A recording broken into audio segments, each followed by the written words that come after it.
Welcome to the 2018 CFOA film study.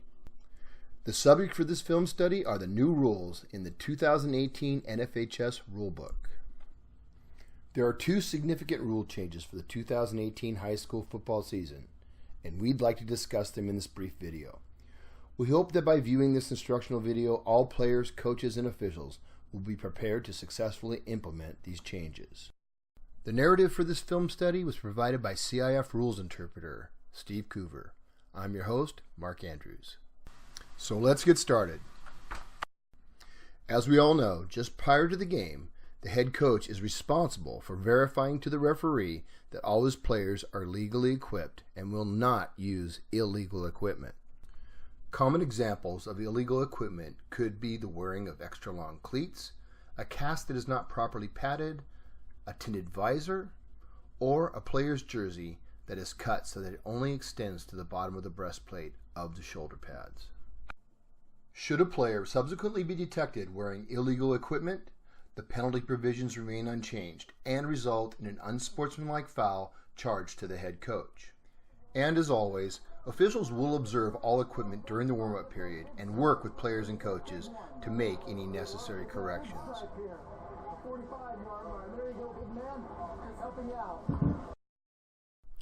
Now let's discuss the first rule changes for the 2018 season regarding a player who is missing legal equipment and or a player who is wearing otherwise legal equipment in an improper manner.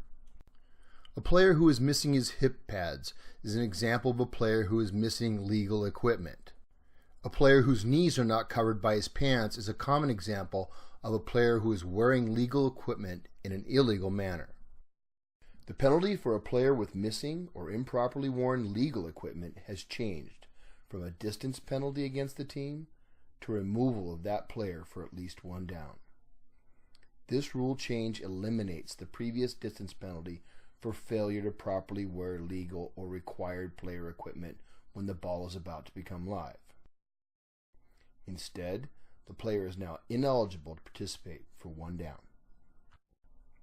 If the missing or improperly worn equipment is directly attributable to play or a foul by the opponent, then the official will afford the player an opportunity to fix or repair the equipment as they return to the huddle or to the line of scrimmage and into their team's formation. The official will observe the players to confirm that they fix any problem prior to breaking the huddle or getting into position or the formation at the line of scrimmage. Once the players break the huddle or are in formation at the line of scrimmage and the equipment is missing or worn illegally, the player will be removed for one play without warning. When missing or improperly worn equipment is detected on a substitute entering the game, the player will not be allowed to participate for one play. This change places the responsibility for checking the status of player equipment squarely on the shoulders of the player and his teammates. Players must learn to check their own equipment during the game and assist their teammates as well.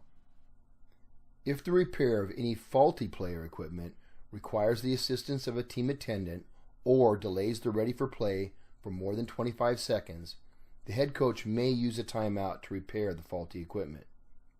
This is most common when a shoe comes off, a shoulder pad strap comes undone, or a chin strap comes unsnapped. If the repair takes more than 25 seconds and the head coach does not take a charge team timeout, then the player must leave the game for one play. There is no change to this rule or procedure. The second rules change provides another option for teams on fouls committed by the kicking team during kickoffs and punt plays. The new rule gives the receiving team the additional option of accepting the result of the play with the penalty yardage tacked on at the end of the play. It's believed that this option to tack on penalty yardage on kickoffs and punt plays will potentially reduce the amount of re-kicks. But we want to emphasize to coaches and officials that all of the previous options remain, including accepting the penalty and having the kicking team re-kick, and on a kickoff going out of bounds, taking the ball at the 35-yard line. Now let's look at a few examples of when this new rule would be applicable. The team in white is in a punt formation. All three players on the right side of the center are off the line of scrimmage, and therefore this is an illegal formation. An illegal formation foul is a live ball foul, so the play will be allowed to continue. Note that the ball is kicked from the kicking team's own 15-yard line. The ball is declared dead at the receiving team's own 41-yard line. The receiving team now has the option to take the ball at their own 46-yard line or have the kick redone from the kicking team's 10-yard line. This next play involves a kickoff. The kicking team will attempt an onside kick from its own 35-yard line. The kick will go out of bounds at the kicking team's 46-yard line. The receiving team now has the option of taking the ball at the kicking team's 41-yard line, or they can have the ball re-kicked from the kicking team's 30-yard line. Please note, the option to take the ball 25 yards from the previous spot on a kickoff that goes out of bounds has not changed. Well, that'll do it for this version of the 2018 CFOA film study. I hope you enjoyed it. Look for more film studies upcoming. And also don't forget to check out my OCFOA Plays of the Week on this same channel. If you'd like to subscribe to my channel, feel free to do so by clicking on my picture or on the channel itself. This is Mark Andrews signing off.